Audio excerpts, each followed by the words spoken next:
आज का इस वीडियो में हम डिस्कस करेंगे रस्ट में ओनरशिप क्या होता है। बिना टाइम वेस्ट के स्टार्ट करते हैं।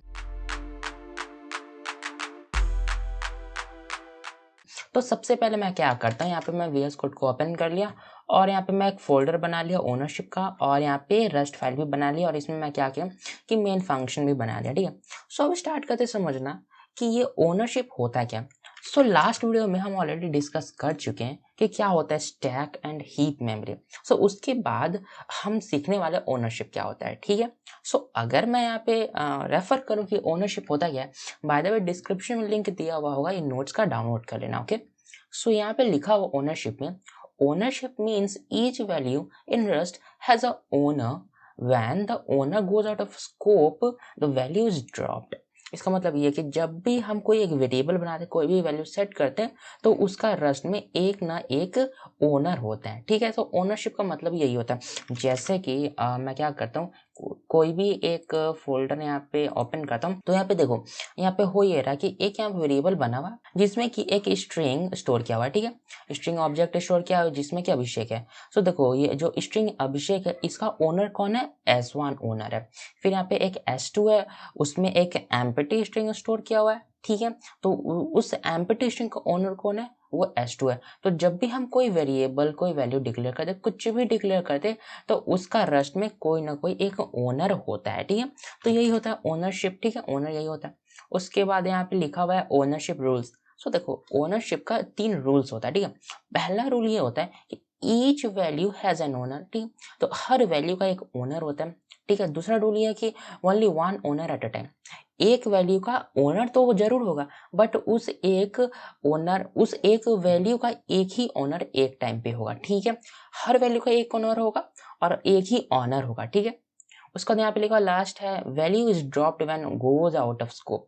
जब भी हमारे वेरिएबल स्कोप के बाहर जाता है तो वो वैल्यू ड्रॉप्ड हो जाता है, उसको हम यूज नहीं कर पाते। तो यही होता है थर्ड रूल। ठीक है, पहला हम इसका देखेंगे कि हम कैसे ओनरशिप को ट्रांसफर करते हैं। ठीक है, ओनरशिप को ट्रांसफर करना हम देखेंगे। तो पहले इसको मैं रेफर करता हूँ। तो यहाँ पे लिखा हुआ है when a value is assign to a new variable, ownership moves to it and the old variable can't be used। देखो, एक काम करता हूँ, मैं यहाँ पे जो कोड लिखा हुआ है, इस कोड को सिंपली मैं क्या करता हूँ, यहाँ से ऐसे कॉपी कर लेता हूँ। ठीक है, यहाँ से इसको कॉपी कर लेता हूँ और अब मैं क्या करता हूँ कि इस पे इसको पेस्ट कर दूंगा। ठीक है, अभी हम क्या कर रहे हैं, अभी हम पढ़ रहे हैं और ओनरशिप ट्रांसफर करना। ठीक है, अभी हमको पता है कि हर वैल्यू का एक ओनर होता है और एक ही ओनर एक वैल्यू का हो सकता है, एक से ज्यादा मल्टीपल ओनर नहीं हो सकता। ठीक है, देखो हम यहाँ पे किए ये कि एक वेरिएबल यहाँ पे बना दिया। ठीक है, और उसमें एक स्ट्रिंग ऑब्जेक्ट स्टोर है हेलो। और अब हम कर ये रहे कि सिंपल सा मैं करता ये हूँ कि इसको पहले प्रिंट करवा देता हूँ। ठीक है, प्रिंट एलन यहाँ पे टाइप कर दिया। अब मैं इसको रन करूंगा। इसको जैसे ही रन करूंगा यहाँ देखना यहाँ पे मेरा हेलो प्रिंट हो गया। ठीक है, अब मैं करता ये हूँ कि एक और न्यू वेरिएबल बनाता हूँ जिसका नाम S2 रखता हूँ और इक्वल्स टू S1 कर देता हूँ। ठीक है, अब मैं इसको रन करूंगा तो यहाँ पे देखो वार्निंग आया, उसका दिए यहाँ पे हेलो प्रिंट हो गया। अब मैं क्या करूंगा कि S2 को यहाँ पे प्रिंट करूंगा। यहाँ पे देखना 2 बार हेलो प्रिंट हो गया। ओके, एक बार क्या हुआ है, S1 को प्रिंट करवा, एक बार क्या किया कि हम यहाँ पे S2 को प्रिंट हुआ है। बट अब हम क्या करते हैं कि S1 को प्रिंट करवा के देखते हैं। अगर मैं यहाँ पे S1 को प्रिंट करवाऊंगा यहाँ पे देखना ये कि एक एरर आएगा। क्यों? क्योंकि यहाँ पे लिखा हुआ है value borrowed here after move. इसका मतलब ये हुआ कि देखो, हम सबसे पहले एक S1 बनाए, उसको प्रिंट करवाए। ठीक है, उसके बाद हम क्या किया कि S2 वेरिएबल बना दिए, उसमें हम क्या किया कि S1 को असाइन कर दिए। उसका बाद हम S2 को प्रिंट करे तो S2 तो हमारे इजिली प्रिंट हो गया, बट जैसे ही हम यहाँ पे S1 को प्रिंट करवाना चाहते हैं वो हमारा प्रिंट नहीं होगा। क्यों प्रिंट नहीं होगा? इसलिए प्रिंट नहीं होगा क्योंकि जो पहले क्या था कि S1 इस वेरिएबल का ओनर था, बट जैसे हम यहाँ पे असाइन किए तो S1 अपना ओनरशिप S2 को दे दिया, इसलिए हम यहाँ पे S2 को तो प्रिंट करवा पा रहे, यूज कर पा रहे, बट यहाँ पे हम S1 को यूज नहीं कर पा रहे। क्योंकि वो अपना ओनरशिप इस S2 वेरिएबल को दे दिया। तो क्योंकि उसके पास अब कुछ बचा ही नहीं, इसलिए हम उसको प्रिंट नहीं करवा सकते, क्योंकि वो किसी चीज का ओनर ही नहीं है, तो ये इसलिए हमें एरर थ्रो कर रहा है। ठीक है, तो ये होता है हमारा ओनरशिप ट्रांसफर। ठीक है, इस तरह से हम यहाँ पे ओनरशिप को ट्रांसफर कर सकते हैं। Okay, okay. उसके बाद यहाँ पे हमारा टॉपिक दिया हुआ है क्लोन। तो क्लोन क्या होता है? सो क्लोन में लिखा हुआ है clone makes a deep copy of the data, so both variables own separate copies and can be used independently। So basically इसका मतलब ये हुआ कि देखो, अगर तो हम चाहते हैं कि हमारे पास जो S2 है उसके पास खुद का स्ट्रिंग हो, उसका खुद का एक स्ट्रिंग वैल्यू हो जिसका वो ओनर खुद हो, और S1 भी हो वो एक अलग सा स्ट्रिंग का ओनर हो। मतलब कि हम इस तरह से करना तो चाहते हैं, S2 में हम S1 का वैल्यू तो लाना चाहते हैं, बट हम दोनों के पास एक सेपरेट स्ट्रिंग का ओनरशिप चाहते हैं। मतलब कि S1 भी हम उसको यूज कर सके, S2 को भी यूज कर सके। तो हमको करना क्या होगा, हमको सिंपल सा करना होगा क्लोन मेथड का यूज। तो यहाँ पे क्या करना होगा, बस हमको यहाँ पे क्लोन टाइप करना पड़ेगा। अब हम क्या करेंगे, अगर अब हम इसको यहाँ से रन करेंगे तो यहाँ पे देखना, इसको जैसे ही रन करेंगे तो ये हम यहाँ पे यूज कर पाएंगे। अब हमारा कोई एरर नहीं आ रहा है। क्यों? क्योंकि जो S1 है ये ओरिजिनल स्ट्रिंग इसका ओनर है, क्योंकि हम यहाँ पे क्लोन कर दे रहे हैं। तो यहाँ पे S2 भी इसका क्या कर लिया कि एक वैल्यू को कॉपी कर लिया अपने आप में, और S2 भी हेलो स्ट्रिंग का ओनर हो गया।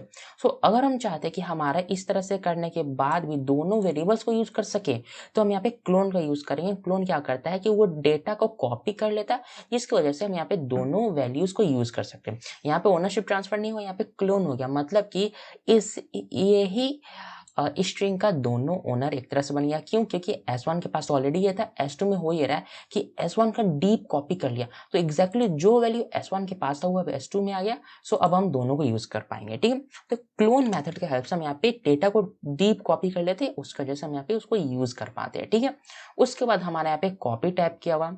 सो कॉपी क्या होता है? अगर मैं कॉपी को रेफर करूँ तो यहाँ पे लिखा हुआ copy duplicates simple data like integer, so both variable can be used independently without moving ownership। सो यहाँ पे देखो मैं क्या करता हूँ कि इसको सिंपल सा कॉपी यहाँ से कर लेता हूँ। ठीक है, सो इसको यहाँ से मैं कॉपी कर लिया। अब यहाँ पे देखो कि मैं यहाँ पे आता हूँ और यहाँ पे मैं क्या करता हूँ कि यहाँ पे मैं टाइप कर दूंगा ट्रांसफर और यहाँ पे लिख दूंगा कॉपी, सॉरी ट्रांसफर और क्लोन यहाँ पे लिख दूंगा।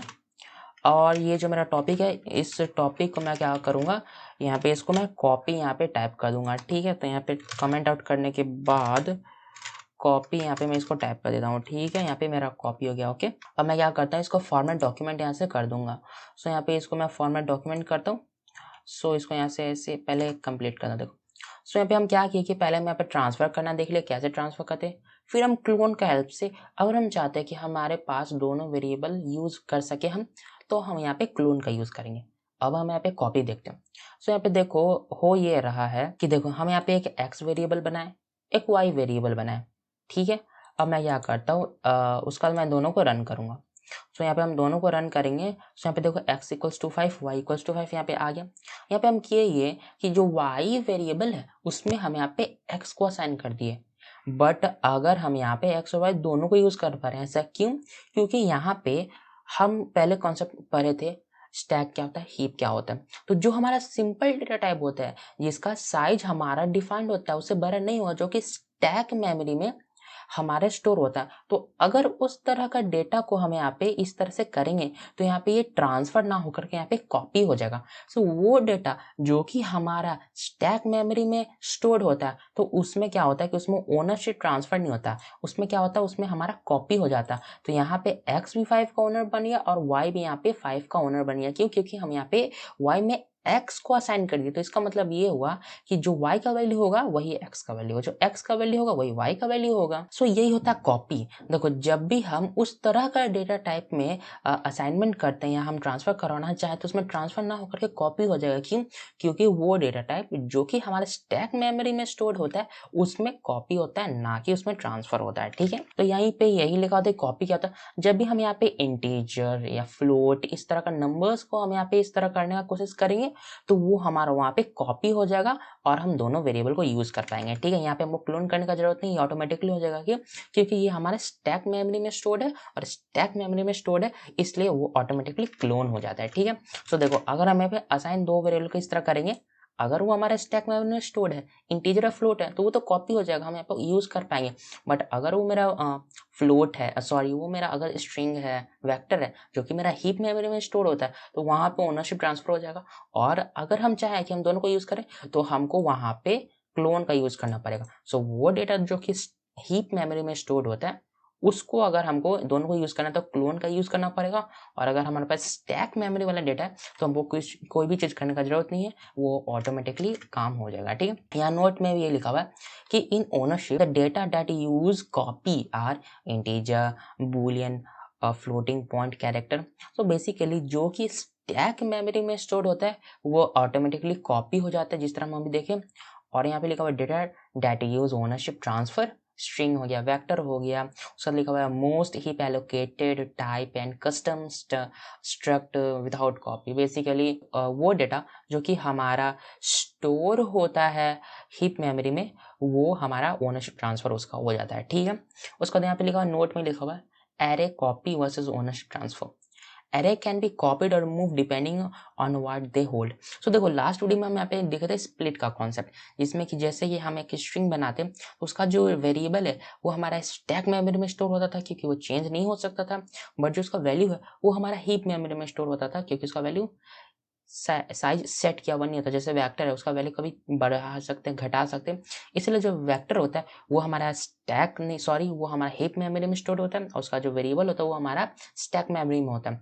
बट अगर हम यहाँ पे एरे को बनाएंगे तो एरे हमारा कॉपी भी हो सकता है और ट्रांसफर भी हो सकता है। यहाँ पे रीजन ये दिया हुआ है कि array with primitive type like integer are copied. अगर हम यहाँ पे एरे में प्रिमिटिव टाइप मतलब कि वो डेटा जो कि हमारे स्टैक मेमोरी में स्टोर होता है, जैसे कि नंबर, फ्लोट हो गया, इंटीजर हो गया, बूलियन हो गया, तो अगर हम उसको इस तरह से करेंगे तो वो हमारा कॉपी हो जाएगा। ठीक है, बट अगर हम यहाँ पे एरे में स्ट्रिंग को स्टोर कर देंगे तो वो क्या हो जाएगा, वो हमारा मूव हो जाएगा, उसका ओनरशिप ट्रांसफर हो जाएगा। ठीक है, सो यही कॉन्सेप्ट था ओनरशिप का। आई होप समझ आया होगा। डिस्क्रिप्शन में लिंक दिया होगा, ये नोट्स का डाउनलोड कर लेना, और डिस्क्रिप्शन में लिंक दिया होगा, ये सोर्स कोड का डाउनलोड कर लेना। So thanks for watching this video.